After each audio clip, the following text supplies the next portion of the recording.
Okay, so thank you very much आणि good morning to everyone. सगळ्यांनी कॅमेरावरती या. का तुम्ही तुमचे चेहरे लपवतायत मित्रांनो? मित्रांनो, लक्षात ठेवा, तुमच्या फेसची फेस व्हॅल्यू आहे. मी किती वेळा रिपीटेड बोलतोय, जर तुम्ही तुमचा फेस दाखवणार नाहीये, कोणी तुम्हाला पैसे देणार का? स्वतःला विचारा. बिना असं तुम्ही पडद्यामागे राहून असं वाटतं की की कुणाला तुमच्या अकाउंटमध्ये कोण पैसे टाकणार आहे, या तुमच्या मांडीवरती कोण बंडल टाकणार आहे?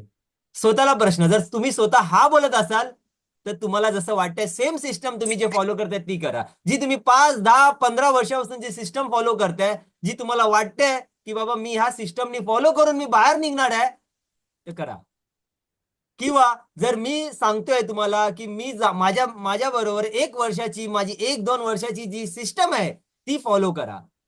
काय ऑप्शन चूज करणार तुम्ही? स्वतःनी जी 10-15 वर्षाची सिस्टम यूज केली ती, का मी जी 1-2 वर्षाची सिस्टम देतोय ती? चॅट बॉक्स मध्ये टाइप करा. अमेझिंग. सो मी तुम्हाला रिक्वेस्ट करेन, एकदम फुल एनर्जी मध्ये या. हे तुमच्यासाठी आहे. मी तुम्हाला एक जबरदस्त स्टोरी सांगणार आहे मित्रांनो. करेक्ट आहे. हा कोड झाल्याच्या नंतर थोडंसं मी 2 मिनिटं एक्स्ट्रा करणार आहे. मी तुम्हाला ती एक अशी कोड सांगणार, स्टोरी सांगणार आहे, जेणेकरून तुम्हाला कळणार आहे ती. लक्षात आलं? तोपर्यंत मी पहिला हा कोड एक्सप्लेन करून घेईन, कारण की मला आहे ना, माझ्या टीमने आहे ना, रिस्ट्रिक्ट करायला सांगितलंय. लक्षात आहे की फटाफट संपवा. ओके, सो आजचा जो कोट आहे तो कोट आहे, स्ट्रेंथ ही फक्त फिजिकल कॅपॅसिटी मधून येत नाही, ती येते एकदम स्ट्रॉंग, मजबूत विल मधून, जिथे मन हार मानत नाही, काहीतरी झालं तरी. मित्रांनो, एक जबरदस्त स्टेटमेंट आहे. खरी ताकद शरीराने नसते. खरी ताकद शरीराने नसते, ती आपल्या माइंडसेट आणि जिद्दीमध्ये असते. जिद्दीमध्ये म्हणजे विल पॉवर मध्ये असते. लक्षात आलं? जेव्हा माझी आता मी जे तिसरी पुस्तक लिहिले आहे त्याच्यामध्ये मी त्याच्यावर लिहिलेलं आहे, जिथे विल आहे तिथे वे आहे, जिथे तुमची इच्छा आहे तिथे मार्ग आहे. ही स्टेटमेंट मी पूर्ण माझ्या लाईफ मध्ये खूप वेळा युज केलेली आहे आणि खूप जणांच्या टायमाला या स्टेटमेंटनी मला बाहेर काढलेलं आहे. लक्षात आलं? सगळ्यांना वाटतं पैसा कमवण्यासाठी ताकद म्हणजे जास्त सॅलरी, मोठा बिझनेस. किती जणांना असं वाटतंय? मित्रांनो, पण खरा गेम तिथे नाही आहे. खरी स्ट्रेंथ म्हणजे मी हार मानणार नाही हा निर्णय. आणि इन्कम काहीही असो, मी सेव्हिंग कंटिन्युअसली कन्सिस्टंटली करणार, सेव्हिंग हॅबिट बिल्ड करणार, इन्व्हेस्टमेंट डिसिप्लिन ठेवणार, लॉंग टर्म पेशन्स ठेवणार. जेव्हा परिस्थिती अगेन्स्ट जाते, आपल्या विरुद्धच जाते, लोक साथ सोडतात. किती तुम्ही अग्री करतायत लोक साथ सोडतायत, रिझल्ट दिसत नाहीयेत, तेव्हा जो माणूस तरीही उभा राहतो तोच पॉवरफुल असतो. वीक लोक काय करतात? एक्सक्यूज देतात, ब्लेम करतात, थांबतात. अरे त्याच्यामुळे झालं, माझ्याकडे घर मोठं असलं असतं तर केलं असतं, माझ्याकडे माझे आई वडील शिकले असते तर मी केलं असतं, माझ्याकडे चांगला जॉब असला असता तर मी केलं असतं, माझ्याकडे गाडी असली असती तर मी केलं असतं, माझ्याकडे चांगलं घर असलं असतं तर मी केलं असतं. All excuse, excuse, excuse. लक्षात आलं?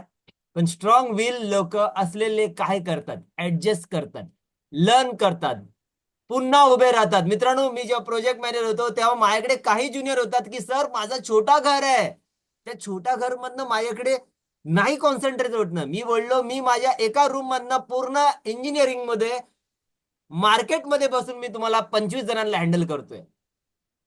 तुमची विल पॉवर नाहीये, तुमचं करण्याचं इंटेन्शन नाहीये. एक्सक्यूज नका शोधू, एक्सक्यूज शोधू नका. लक्षात आलंय? सो स्ट्रॉंग विल असलेले लोक काय करतात? ऍडजस्ट करतात, शिकतात, पुन्हा उभे राहतात. फायनान्स मध्ये 90% लोक फेल का होतात माहितीये? कारण त्यांच्याकडे चांगली सॅलरी आणि मोठा बिझनेस नसतं म्हणून नाही, कारण त्यांच्याकडे नॉलेज आणि विल पॉवर नसतं. फायनान्शियल स्ट्रेंथ म्हणजे किती कमावतो ते नाही, किती डिसिप्लिन मेंटेन करतो ते ते आहे. ही स्टेटमेंट परत रिपीट करतोय मी. फायनान्शियल स्ट्रेंथ म्हणजे किती कमावतो ते नाही, किती डिसिप्लिन मेंटेन करतो ते आहे. लिहून घ्या. जिम मध्ये वजन उचलणं सोपं आहे. सगळ्यांनाही कनेक्ट होईल मला वाटतं. जिम मध्ये वेट उचलणं सोपं आहे, पण रोज उठून जिमला जाणं कठीण आहे. किती जण सहमत आहेत माझ्याबरोबर? किती जण सहमत आहेत? लक्षात ठेवा. सो मित्रांनो, तसेच इन्व्हेस्ट करणे सोपं आहे, पण 3-5 वर्षे कन्सिस्टंटली ठेवणं कठीण आहे. आणि वेल्थ तिथेच तयार होते मित्रांनो. इन्कम तुम्हाला रिच बनवत नाही, तुमची सवय तुम्हाला रिच बनवते, तुमची हॅबिट तुम्हाला रिच बनवतात. मार्केट नाही हलवत, तुमचं माइंडसेट हलवतं. किती जणांना मी जे सांगितले ते कनेक्ट होतं, लक्षात ठेवा. ग्रेट. स्टोरी सांगू का लास्टला? कारण की काही जण मग मिस होतील, मग बोलतील की सर तुम्ही मला लास्ट मध्ये थांबावं लागलं. ही स्टोरी एकदम लक्षात देऊन मी क्विकली संपवेन. राईट. मला टीमनी सांगितलंय 4 मिनिटांमध्ये करायचंय, तर थोडस मला पण प्रेशर येतो, लक्षात आला, नाहीतर माझ्यावरती ब्लेम टाकतील, तुम्हीच क्लब हा 8-8:30लाच फिरवता. मित्रांनो बघा, ही एक स्टोरी आहे. एक ससा, काही जणांनी वन ऑन वन कन्सल्टन्सी मध्ये माझ्या ऐकलं असेल, एक ससा आणि एक कुत्र्याची ही स्टोरी आहे. कुत्रा हा 2-3 दिवसापासून जेवलाच नव्हता, त्याला काहीच मिळालं नव्हतं खाणं. तो म्हणजे त्यांनी जेव्हा सकाळी तो उठला तेव्हा असं वाटलं की आज जर मला जेवायला नाही भेटलं तर मी पक्का मरणार आहे, गॅरंटेड. म्हणजे मरणं माझं फिक्स आहे. राईट आहे. तिकडे तो जसा तो थोडा जंगलामध्ये चालत राहतो, फिरतो, आणि त्याला ना थोडासा एक छोटासा पांढरा प्राणी दिसतो, आणि तो पांढरा प्राणी ससा असतो. ससा पण असंच काहीतरी होता, म्हणजे त्याला पण जेवण पाहिजे होतं. आणि कुत्र्याला लॉलीपॉप डोक्यासमोर आले. की जणला ती लॉलीपॉपची ऍडव्हर्टाईज माहितीये, लक्षात, अरे यार आज मी जगणार आहे, आज माझं काम झाला, माझ्या सकाळच्या नाश्त्याचं काम झाला. आणि तो खूप खुश झाला. राईट. त्याच्या डोक्यात आलं, अरे यार ह्याला तर मी इझिली घेईन, ह्याला मी असे 2 उड्या मारल्या की भेटेल. म्हणजे एवढा खुश होतो. त्यानंतर तो हळूहळू जातो, आणि हळूहळू जाऊन ससाला, दोघांचा एकमेकांची नजर जाते, अशी ससा आणि कुत्रा एकमेकांना नजर टाकतायत.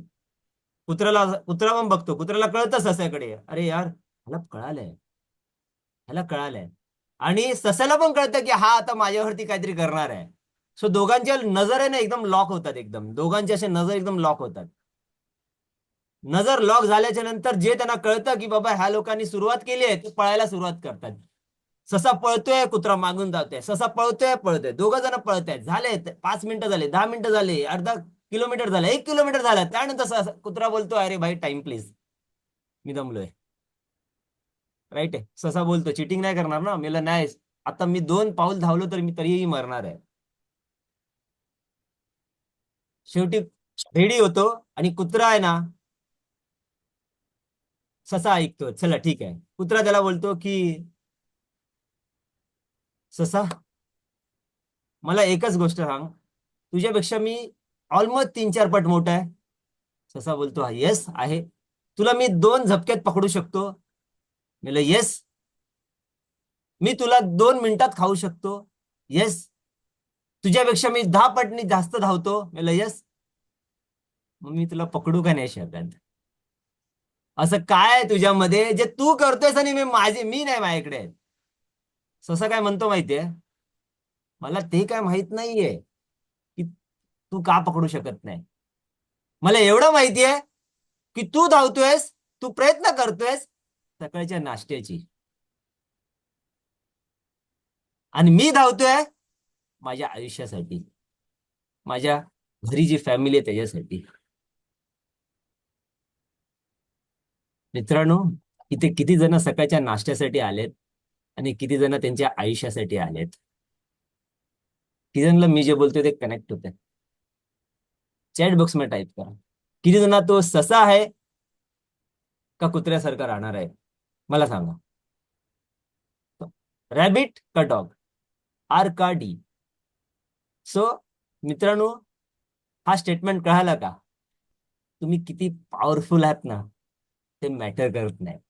तुमची विल पॉवर आणि तुमचा स्ट्रॉंग रिझन. कारण की माझा स्ट्रॉंग रिझन होता, जेव्हा माझ्या फॅमिलीमध्ये प्रॉब्लेम आले, जेव्हा माझ्या फॅमिलीमध्ये आले की माझ्या आई वडिलांचं हे झालं, तेव्हा माझी विल पॉवरनी मला पुढे ठेवलं की मी करणार, मी ह्या फॅमिलीमध्ये उभा राहणार, मी सगळं काय करणार. माझ्या त्या तो वय नव्हता करण्याचा, पण मी एक असा विचार केला की ही देवानी मला अपॉर्च्युनिटी दिली आहे, लवकर अपॉर्च्युनिटी दिली आहे. माझी तुम्ही ही जी बुक वाचाल, 2 Heroes to 2 Heroes, सध्या इंग्लिश मध्येच आहे. It is a powerful. तुम्ही माझी ती स्टोरी कळाल की कोणते ते 2 शून्य होते.